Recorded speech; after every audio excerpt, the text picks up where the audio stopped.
There's a moment most people hit eventually, though almost nobody notices it happening.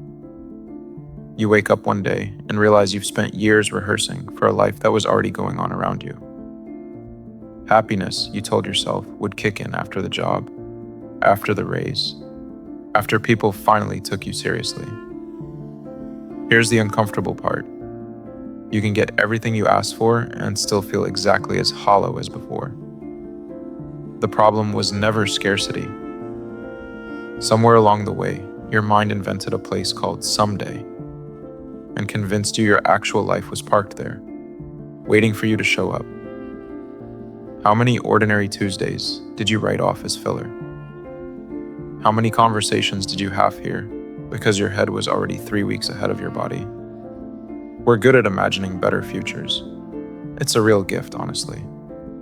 It just turns into a trap the moment we stop noticing the only place life actually happens. Tomorrow feels harmless. Tomorrow I'll start. Tomorrow I'll relax. Except sometimes tomorrow is where plans quietly go to die. Somewhere we all picked up the same bad math. Success equals peace. Arrival equals freedom. So we climb, sure that the top of this mountain is where we finally get to exhale. Then we get there, there's another mountain. Psychologists call part of this hedonic adaptation. Your brain adjusts fast. The dream job turns into just a job. The dream house becomes the place you live, and occasionally curse the plumbing in. None of this makes ambition pointless. Growth is real. Goals matter. The trouble starts when you expect an achievement to answer a question it was never built to answer: whether you're enough. That question doesn't live out in the world. It lives in you, and no promotion reaches in to settle it. Most people treat happiness as a prize at the finish line. It's closer to a skill, being able to actually show up for your own life while you're living it. Someone who can't enjoy a plain Tuesday morning now will probably struggle to enjoy an extraordinary life later too. The world changed.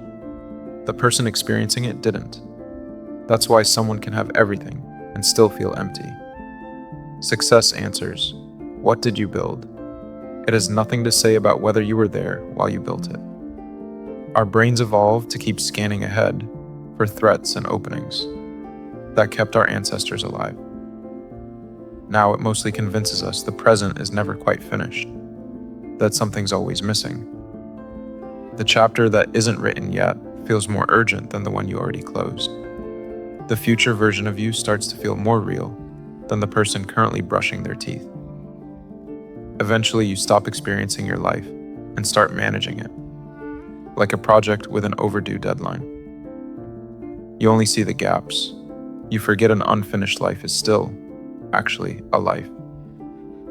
Daniel Kahneman wrote about something close to this. He split us into an experiencing self and a remembering self. One feels the sunlight right now, tastes the food, laughs at something stupid. The other writes the story afterward. A lot of us give up the first one for the sake of the second, collecting achievements for a memory we haven't even had yet. Alan Watts compared life to a piece of music once. Nobody listens to a song just to hear the last note. The melody was the whole point. Plenty of us race through the verses anyway, like they're just something to get past, which changes how you should think about winning and losing. Neither one is who you are. They're just things that happen to you for a while. Today's failure might be the best thing that happens to you all year. Today's win might mean nothing by winter. Tying your identity to outcomes is a rigged bet, because the second success defines you, failure stops being a bad Tuesday and starts being a threat to your existence. See yourself as the one watching instead, and you get something better. Room to chase big things without being owned by them. Room to want more without hating who you are right now. That's the balance most people spend a lifetime hunting for. I want to grow. I am also already alive. Growth without appreciation just becomes a treadmill. Appreciation without growth turns into standing still. You need both, and most of us are lopsided toward one. The real tragedy isn't ambition. It's getting so good at building tomorrow that you forget to live in today. You end up with a life that looks great from the outside and feels strangely absent from the inside. The fix isn't dropping your goals. It's refusing to let the future become an escape hatch. The future is just an idea, one that doesn't exist anywhere except in your head. The only place you'll ever feel love or failure or connection or anything real is here, now. Sounds like a poster in a waiting room? Happens to be true anyway. So how do you actually stop running from the present? You don't need to kill your ambition. You just have to stop treating it as the entry fee for your own happiness. There's a real difference between I'm building something that matters and I'll finally deserve to feel okay once I've built it. The first gives you purpose. The second is just a slower way to suffer. Once that shift happens, ordinary things stop feeling like waiting rooms. The walk home, a decent conversation, the 10 minutes before you fall asleep, screwing something up because you were actually trying. None of it looks impressive on its own. Together, it's just your life quietly piling up. Marcus Aurelius made basically this point 2,000 years ago. Peace can't depend on things outside your control. Money comes and goes. Recognition fades. Status is borrowed, never owned. Your attention, though, and what you do with this exact moment, stays yours the whole way through. Picture yourself 5 years out, having gotten everything you're chasing right now. Now picture that version of you looking back at today. Would they tell you to worry harder? Or would they tell you the boring, unremarkable moments you kept wishing away were the ones they'd give anything to have back? Because one day, today's ordinary life becomes somebody's idea of a dream. Maybe even your own. This room, the people nearby, even the version of yourself you keep trying to outrun. You were never actually waiting for your real life to start. It already started.